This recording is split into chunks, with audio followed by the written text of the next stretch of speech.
Berbicara mengenai ketersediaan pangan, ada satu hal yang perlu dipahami bahwa kondisi saat ini tengah memasuki sejumlah hari raya besar keagamaan. Oleh karena itu, situasi ini mengakibatkan permintaan terhadap pangan, khususnya beras yang selalu mengalami peningkatan.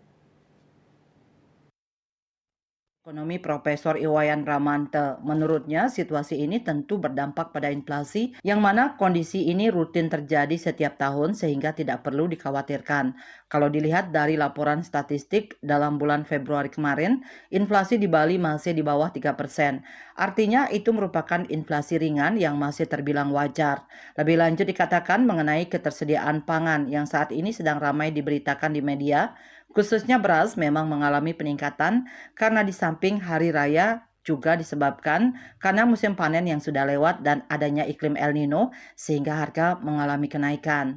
Tapi sebetulnya itu kan kita sudah mengetahui juga baik melalui media maupun informasi resmi dari pemerintah itu sudah ditangani dengan import beras yang lebih banyak. Jadi sekali lagi itu sebetulnya bukan merupakan hal yang mengkhawatirkan dan itu masih dalam batas-batas kewajaran gitu ya.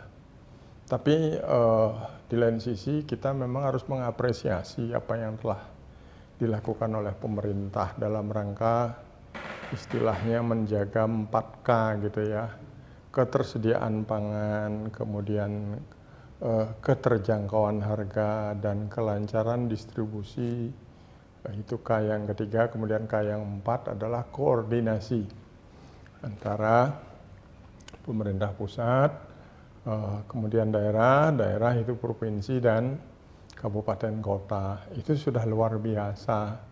Guru Besar Fakultas Ekonomi Pembangunan FEB Universitas Udayana ini juga menyambut positif upaya pemerintah Provinsi Bali yang meminta agar semua pemerintah kabupaten kota untuk membentuk perumda pangan. Menurutnya ini sebagai langkah strategis. Upaya ini sebetulnya sudah dilakukan oleh Pemda Badung dan juga PD Pasar Kota Denpasar yang diubah menjadi perumda pasar dan pangan.